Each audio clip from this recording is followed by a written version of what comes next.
Ladies and gentlemen, we're about to dive into a thrilling 2024 encounter between Gukesh D, commanding white, and Ding Liren, steering black. Gukesh kicks off with a classic pawn move to d4, followed by Liren's knight trotting to f6. White's knight responds on f3 as black advances with a daring pawn move to d5. The players have chosen to open this battle with the classic queen's pawn game, symmetrical variation. Gukesh advances his pawn to c4, spurring an exchange in the center. Liren fortifies his pawn structure with pawns to e6 and g6, while white's knight leaps to c3 and queen slips to c2, gearing up for battle. Black should focus on maintaining a solid pawn structure, central control, and flexible piece placement.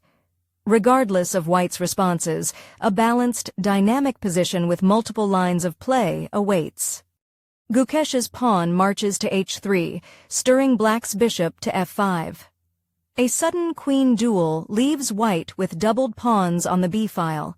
Black's bishop cleverly slips to c2, creating intriguing dynamics for the upcoming play. In the current formation, it would be a misstep for True to march the white bishop to g5. True wisely sidestepped this, opting for the more stable move, bishop to f4.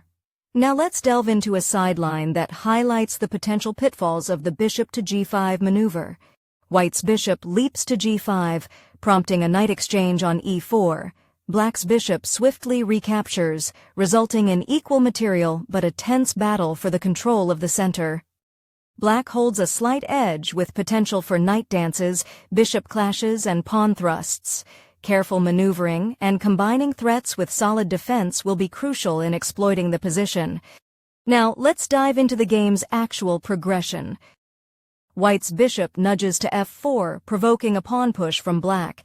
After a pawn clash on g4, white's rook slides to g1, preparing for action. Black's knight repositions, prompting white's knight to step to d2, maintaining equilibrium. White holds a slight advantage with potential for rook rallies, bishop retreats, and knight duels. A keen eye on pawn storms and smart piece exchanges will be crucial in steering this game. Black's rook charges to g8, challenging white's pawn push to g5. A knight dance ensues, with white's bishop providing support. As the rooks reset, white solidifies its pawn structure, leaving black to reposition the knight under the watchful eye of the white bishop. Black's rook move to h5 seems questionable. Now, let's explore the road not taken, a stronger alternative missed by black. Black's bishop nestles onto e7, followed by white's e4 pawn push. The tension builds as black repositions the knight to e6, setting the stage for future clashes. With a slight edge, black can press with aggressive pawn advances, tactical captures, and shrewd knight maneuvers, aiming to exploit white's exposed king and seize the dynamic flow of the game. Let's now explore the actual unfolding of the game. Black's rook ventures out to h5, a move with uncertain value. In response, white advances the e4 pawn, escalating the tension in the center. In the current scenario, it would be a misstep for black to take white's pawn on g5 with the rook. However, black wisely opted for capturing white's pawn on e4 with its own pawn instead. Now, let's dive into an offbeat variation that justified averting the rook's capture on g5. Black's rook swoops down on g5, seizing white's pawn, tilting the balance in black's favor. Behold, an intriguing chess puzzle emerges in the actual position. Feel free to pause and ponder. Ready? 3, 2, 1, let's delve in. White's rook slides to c1, prompting black's bishop to capture on e4. Swiftly, white's pawn retorts, reclaiming the bishop and gaining an advantage. In all scenarios, white has the upper hand with an extra bishop. Key themes include rook exchanges, pawn duels, and careful maneuvering of knights and bishops for strategic advantage. We now proceed with the game's actual continuation. A flurry of captures kicks off, with black's pawn seizing e4 and white reciprocating immediately. Knights maneuver, pawns fall, and bishops reposition, leaving black with a two-pawn advantage in a tense battlefield. Black's knight has its eyes on the prize, laying a plot to snatch white's rook on c1, a move which could turn black's advantage into an unstoppable victory. White's rook snags black's bishop on c2, leading to a tense exchange of knights. With the dust settled, black's knight makes its way to e5, keeping the board ablaze. Black's rook is eyeing a menacing dash to d8, delivering a check that could further skew the game in black's favor. Let's delve deeper into this looming threat with a side variation. Black's rook storms into d8 with a check, forcing white's king to scamper to c3. Undeterred, black's knight leaps into f3, delivering another check, increasing the tension on the board. Black holds sway, exploiting back-rank infiltrations, tactical rook maneuvers, and potent piece combinations. White must navigate carefully, as black's superior activity and potential endgame scenarios threaten to tip the balance further.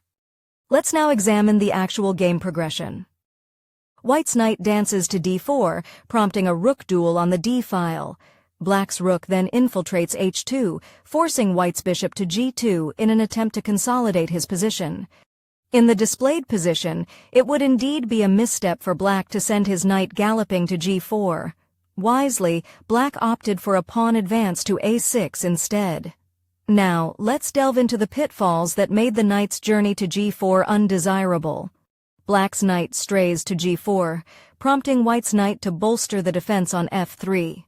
The rooks trade posts, and white's bishop nestles on g3, keeping a watchful eye on the board. With roaring pawn storms, tactical knight maneuvers, and rook dominance, white's position shines.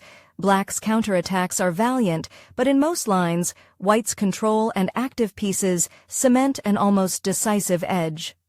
Let's now delve into the actual game flow. Black's pawn sidesteps to a6, prompting a mirrored response from white's pawn to b3. The board holds its breath, with each side biding their time. In the current setup, black's knight charging to g4 would be a misstep. Instead, black wisely repositioned his rook to d7. Let's now explore why g4 was a no-go zone for the knight. Black's knight tempts danger on g4, causing white's knight to shield on f3.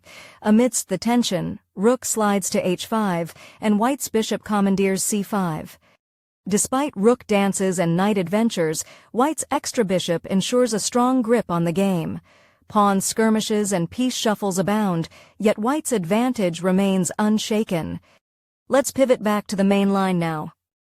Black's rook aligns with the king on d7, prompting white to consolidate rooks on c1.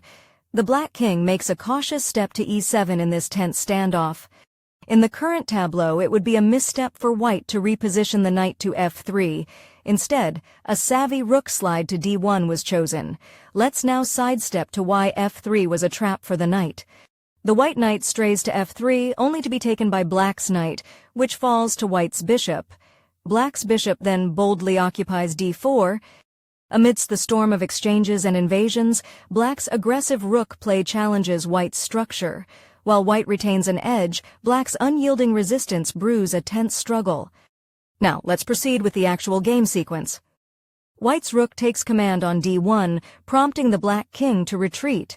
The white bishop creeps to g3, black's rook lashes out to h5, and white's knight adjusts to f3. Black's decision to seize white's knight on f3 was a misstep. Let's delve into a more advantageous path that black overlooked. Black's rook daringly snaps up white's rook, provoking an immediate reprisal. The black knight then prudently withdraws to d7, evading potential threats. White commands a material edge, with their king's dominance inducing tension. Despite black's disruptive knight play and rook sacrifices, white retains control, and their bishops are poised to counter threats. We're now getting back to the main line. Black's dubious capture of white's knight earns a quick response. The black bishop then advances to d4, eyeing key squares and potential targets. The black bishop has set its sights on white's rook at g1, a capture that could turn the tide decisively in black's favor. Let's further scrutinize this potential game-changer. In an electrifying standstill, the tension mounts as both sides ponder their next strategic move. Here's a chess puzzle drawn from the game that went unsolved. Feel free to pause and ponder. 3, 2, 1, your move. Black's bishop swiftly captures white's rook, triggering an exchange. Black then gains a pawn with a rook capture, subtly shifting the balance of power. Black's rook and pawns are dominating, causing white's pieces to dance defensively. Black's strategic maneuvering and pawn advantage could tip the scales in their favor. Let's now delve into the game's actual progression. In response to the mounting pressure, white's rook slides over to h1, guarding the pawn and fortifying white's defensive stance. Black's rook nabbing white's pawn was a bit of a misstep. Let's now explore a superior play that black overlooked. Black's rook daringly eliminates its counterpart on h1, leading to an exchange. Following this, black's bishop smartly repositions to c3, adding pressure. White's symphony of bishops, rook and king produces offensive harmony, pressuring black's defensive setup. The accumulated material advantage hints at a near victory for white. We're seamlessly shifting back to the main line. Black's rook boldly seizes the g5 pawn, lured into a potentially risky position. White's bishop heads to h3, as black solidifies with pawn to f5. In the presented scenario, true opting for white's pawn to take black's at f5 would have been less strategic. Instead, true smartly moved white's bishop to f4. Now, let's explore a sideline that highlights why capturing the f5 pawn was wisely avoided. An energetic exchange sees white's pawn seizing black's on f5, with a swift retaliation from black. A rook check pushes black's king to f8, followed by white's bishop moving to f1. White's string of strategic rook and bishop maneuvers gives him an edge, despite black's bishop's ballet across the board. The position leans in white's favor. Let's steer back towards the main line now. White's bishop steps up to f4, prompting black's rook to withdraw to h5. Each side's maneuvering preserves the material balance on the board. White is on the offensive, with bishop and rook plays forcing black onto the back foot. Despite a flurry of exchanges, white's aggressive maneuvering leaves him in a dominating position.